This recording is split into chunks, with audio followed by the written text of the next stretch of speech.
I will not get a TikTok crush. I will not get a TikTok crush. I will not get a... Ooh. Fuck. Oh no, that Gen Z kid is in trouble. He needs my help.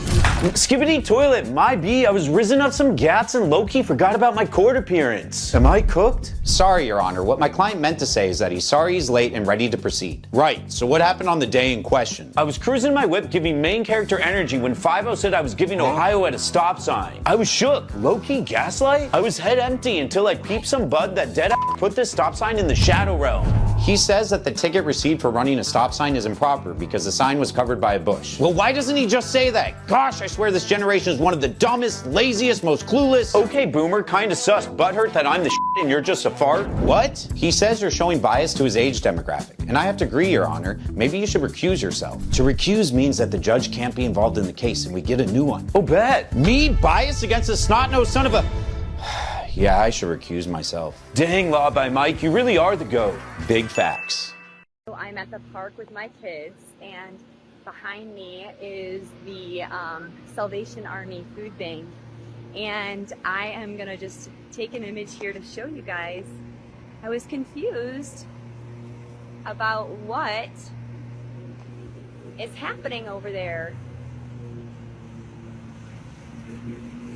This is the food bank handing out Little Caesars pizza as a way to feed people. And I'm sitting here in my mind thinking, this is not food.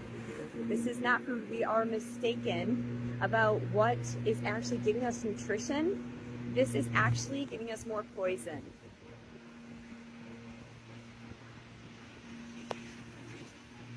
It actually causes more disease in the body, so you'll be in the system a lot more, eating this cheese and bread that's inflammatory and setting you up for failure.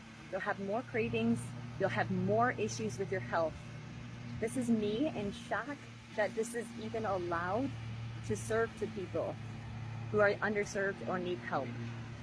Did Napoleon love a fishy foof? Thought king and lover of MILFs, he not only tried to conquer the world, he also tried to conquer that wrinkly punani. His chosen conquest, Josephine, a 32-year-old mother of 2, with rotten teeth, and that gum disease must have set her apart from the other girlies, because he became obsessed. And even though she called him a povo in her letters, she also needed a bit of financial stability, so they got married after he showered her with Louis Vuitton bags from his Turkey trips. But he wasn't that besotted, because he fucked off 2 days after they got married. But he did get a bit obsessive when she wouldn't reply, with one letter saying she's not in his top 5 anymore and she's a bit of a bint. But there's one famous letter that he allegedly wrote saying, I'm back in 3 days, so don't wash because I like it crusty. And around this time there were superstitions about bathing and how it could expose you to like harmful elements, so it could actually be for that reason. And although it's lovely to see how passionate he was about the hairy fairies, unfortunately the earliest source that this quote is from 1981. But that's not to say he didn't live and die for that nyash. He just might have preferred it a little bit washed. Okay, now that it's out. No, don't do that. Now you just put it back. Oh God. Oh God. Lift it. Put it in there. No. Yeah, let it. I am out of here. That's it. Close it. It's done. Okay, I did it. You did it. Yes, you pumped gas. God damn it. Get in the car. Oi, no. If we can just have your Cayman's company bill your Australian company for whatever, services, intellectual property, doesn't matter. Right. Then we can shift that $2 billion in profit you just made out of Australia and into the Caymans. But then it's going to look like I'm not making any profit here in Australia. Exactly. No profits, no taxes. Remind me, what's Australia's corporate tax rate again? 30%. And the Caymans? 0%. Genius. Thanks, PwC. Please, it's my job. Oi, PwC. Oh. Can you... Oh, is that Vodafone? They registered an income of $36 billion and paid 0 in income tax. We're going to need to audit them. Yes, sir, right away. All right, Vodafone, I will be your auditor today. Let me pull your file. Here it is. I see you didn't make much profit this year. No taxes for a 10th year in a row. Really? Everything seems to be in order here. Hold on a minute. Government? Yes? It seems like Vodafone here has been eligible for about $30 million in government grants. Oh. All right then. Thank you, PwC. Yeah, thank you, PwC. It's my job.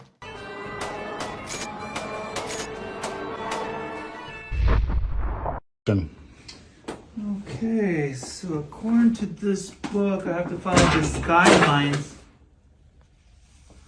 Stephanie! Long time no see! Oh my gosh. Do yourself a favor and go look up mugshots from 100 years ago. Yes, this is a mugshot. So is this one. This is a mugshot from the 1920s. Most of these are from Australia, where some police departments would take photos of the suspects right after they were arrested in the clothes they were wearing.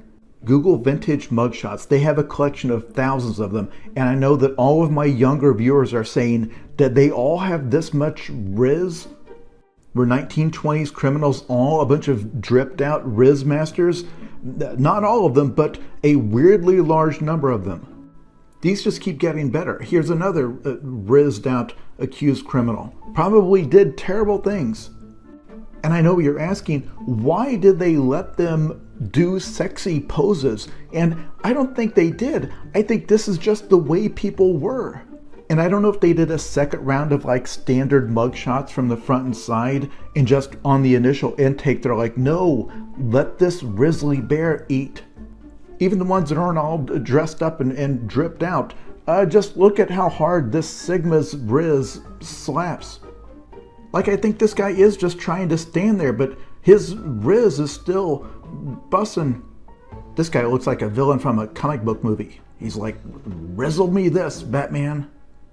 Look at these two twin Rizzlers, Twizzlers. This is the oldest one. This is from 1901. But even back then, this guy's like, let me take you out to Rizzler's Steakhouse. If you want to see more, just Google the New South Wales mugshot. So I went to a local board game shop and I was like, hey, do you guys have a game called Secret Hitler? And she was like, we don't have games associated with Hitler or Nazis. She was looking at me in a way that you could tell that she thought that I liked Hitler. And let me get ahead of this. I don't.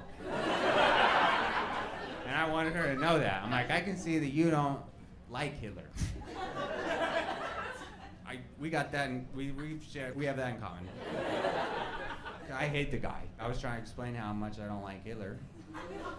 And I feel like the more I explained, the more everyone else in the board game shop was like, I think he kind of likes Hitler. I was explaining the rules of the game, never a good idea. The whole point of the game is everyone draws a card and one person draws Hitler, and then everyone else tries to find out who Hitler is, and we kill Hitler. That's how much the game hates Hitler. And yeah, the most fun part of the game, it's when you get to be Hitler.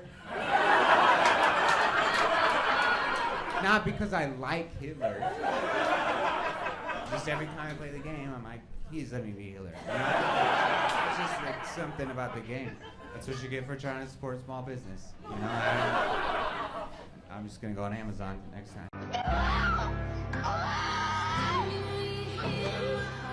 And let me guess, you're above average, right? You see, the thing with both men and women, we too invested in other people's love lives instead of our own. Honey, you in a museum, alone at that. People watching, shaming from the shadows. Why not put your big girl panties on, walk over to the couple, tell the woman just how mid you think her man is, and then turn to him and tell him how you said, y'all don't know how good you have it to be so mid and be walking around with a girl who's clearly out of your league. Because in other words, that's what you're saying. This is no different than trolling on the internet. You are so out of tune with life that you filming them, and with the brilliant person that you are, after that, then turn the camera to you and show yourself, and then post it online so that when it goes viral, they know exactly who did it. Are you okay? You do realize we can see you, right? You do realize that you don't know what mental state people are in, and they know that you filmed them. They know the reason that they are viral is because you were being a creep. So on the small chance that they see you in real life and want to cause harm to you, for somebody who's clearly an expert on pointing out what's mid, this is mid behavior on your behalf. Silly games get silly prizes, is all I'm saying. Respectfully, of course. Sensational. Is it hard to date without a door? No, not really. I mean, maybe. Tom's room is a working construction site. I was worried that he might be squatting, but it turns out he just bought the house and never really finished it up. I live a busy life, there's a lot going on every day. Yeah, I get that. His bed is only half useful because the other half is covered in clothing. This is how I would sleep. Like, kind of like this. Is it stressful sleeping kind of just smack dab in the middle of the room? Yeah, people say I do not look happy when I'm sleeping. He has a fitted sheet hanging in front of his window, but it only covers, I would say, 2 inches. There's like a street light right there that kind of blocks perfectly the light, the beam coming in. Is a belt coming out of your wall? Yeah, I don't know what the hell that... People hang out in my room when I'm not here. He also has a safe that's not his, and he has no idea what is inside it. A lot of people have keys in my house. How many people? 10, maybe. It's annoying, actually. Oh, there's a lot of stuff behind your bed. I got all this stuff hidden in here. It's probably here. In Philly, we don't throw anything out. We just kind of pile it in the corner. My vision for Tom's room is that I would finish the closet and put a door on the wall. I would replace the fitted sheet with a regular curtain that fills the whole space. I would also push the bed up against the wall and take all of the clothing off it so that he could sleep comfortably. I'm actually just going to take a nap now. This is so comfy. Oh yeah, I understand the appeal of that.